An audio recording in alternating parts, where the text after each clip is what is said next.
ተወዳጁ የጽናት ድራማ ዛሬ በተለመደው ሰዓት ይለቀቃል። ብዙዎቻችሁ ምህሩ መዳን አለባት፣ እንደዚህ ሆና ምህሩ ከቀጠለች በጣም ያስጠላል፣ ምህሩ ተነስታ ድና ያለው ነገር እንትን ማለት አለባት፣ እየተፈጠረ ያለው ነገር ለሰዎች ማስረዳት አለባት እያላችሁ ብዙዎቻችሁ የራሳችሁን ሀሳብ እየሰጣችሁበት ነው። ዛሬ በተለመደው ሰዓት ላይ ይለቀቅልናል ማለት ነው። በጉጉት እየጠበቅኩት ነው። የቤት ሰራተኛይቱስ ምን ያደረገች? ጽናትና ኪራስ የሆነ ነገር እየተፈጠረ ነው እና ያንን ነገር ለማየት በጣም ጓጉቻለሁ። ሰላም ውድ የተከበራችሁ የቻናሌ ተከታታዮች እንዴት ናችሁ? ከኔ ጋር ሁሉ ሰላም ነው። ሰላማችሁ ብዝት ትርፍ ይበልኝ ባላችሁበት ውድ ቤተሰቦቼ። ለቻናሌ አዲስ ከሆናችሁ ሰብስክራይብ አድርጋችሁ ቤተሰቡን ነባሮች ዌልካም እንኳን በሰላም መጣችሁ ብያለሁ። ውድ ቤተሰቦቼ ተወዳጁ የጽናት ድራማ ዛሬ በተለመደው ሰዓት ይለቀቃል። እውነት እኔ ምን እንደሚፈጠር ለማወቅ በጉጉት እየጠበቅኩት ነው። ያም ቀን እንግዲህ ናፍቆኛል። ቅዱሴም በፍቅረኛው ምክንያት ውጭ ላይ ካለው ልጅ ጋራ የተጣላ ነው። እዛን ጋር ደግሞ እንግዲህ ናቲን ወይንም ደግሞ ይሄንን ቦርጫም የሆነ ልጅ እንግዲህ መሬት ላይ እያንከባለለ እየደፈጠጠው ነበር እንደ መኪና ማለት ነው። እና እንግዲህ አስባችሁታል። ስለዚህ እንደዛ አድርጎ እያሰቃየው ነበረ።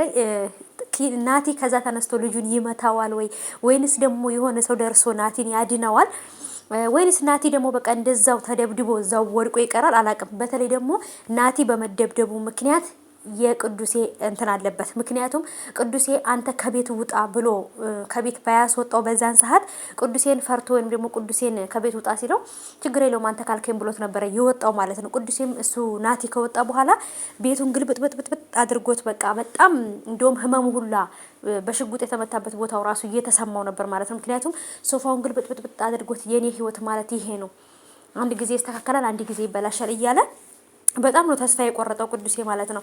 የእውነት በጣም ነው ያሳዘነኝ። ግን ደግሞ እንግዲህ ቅዱስ ውጣ ብሎ ከቤት ስላስወጣው ናቲ ተደብድቧል። ናቲ ከባድ አደጋ እንግዲህ አይደርስበትም ብዬ ተስፋ አደርጋለሁ። ልጁ በቀል ነው፣ በድንጋይ ስለመታው ከጀርባ ያንን በቀል ነው ልጁ እንግዲህ ናቲን እየደበደበው የነበረው። በዛ ምክንያት እንግዲህ በእኔ ምክንያት ነው የተደበደብከው ብሎ አሁንም ቅዱሴ ሌላ ጸጸት ውስጥ ይገባል ብዬ ፈርቻለሁ። ምን እንደሚፈጠር እናያለን። እነዚህ ሁለት ቆነጃጅቶች ወይም ደግሞ ቆንጆች ጥንዶች ጽናትና ኪራ የምንወዳቸው የምናከብራቸው ወንድሞቻችን እህቶቻችን ማለት ነው። እዚህ ጋር እንግዲህ በጽናት ድራማ ላይ በጣም እየተሳተፉ ያሉት ክሮዎችን በጣም ነው የምወዳቸው።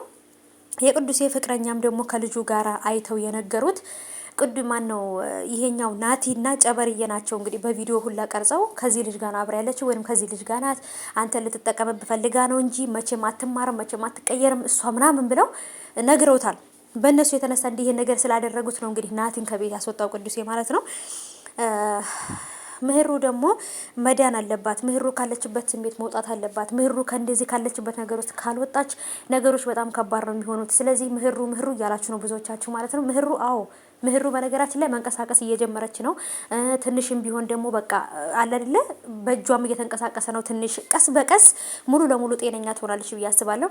እሷ ድና የቤት ሰራተኛቱ የምታደርጋትን እየተፈጠረ ያለውን ሁሉንም ነገር ለቤተሰብ ወይም ደግሞ ለናሆም መናገር አለባት ብዬ አስባለሁ። መናገር ካልቻለች በነገራችን ላይ መናገር እንኳን ራሱ ብትችል ሰራተኛይቱ ማወቅ የለባትም። ምክንያቱም መናገር እንደምትችል ሰራተኛይቱ ካወቀኝ እስከ ዛሬ ድረስ ያደረገቻት ነገር ሰራተኛይቱ ያደረገቻትን ነገር ትናገርብኛለች ብላ ስለምታስብ ሌላ ነገር አድርጋት እንደውም ህይወቷን ነው የምታጠፋት ብዬ አስባለሁና ምህሩ ያለችበት ሁኔታ በጣም ከባድ ነው። እንግዲህ ጽናትና ኪራም ደግሞ በዚች በሶሲ ምክንያት እየተጋጩ ነው ያሉት ማለት ነው። እዚህ ጋር በሶሲ ምክንያት ይጋጫሉ፣ እዛ ጋር ደግሞ ጸሐፊ ሆና በገባችው በቢሮ ውስጥ ባለችው ልጅም ደግሞ ይጣላሉ። በጽናትና በኪራ መሀል ላይ በነገራችን ላይ የተወሰነ የሆነ ንፋስ እየገባ ነው በፍቅራቸው መሀል ብዬ አስባለሁ። እንግዲህ መጨረሻውን ያሳምርላቸው። የእውነት ተጋቡ ብለን ደስ ብሎ ነበር። አሁን ደግሞ ትንሽ ግጭት እየተፈጠረባቸው ነው። ምን ላይ እንደደረሱም እንግዲህ አላወቅንም።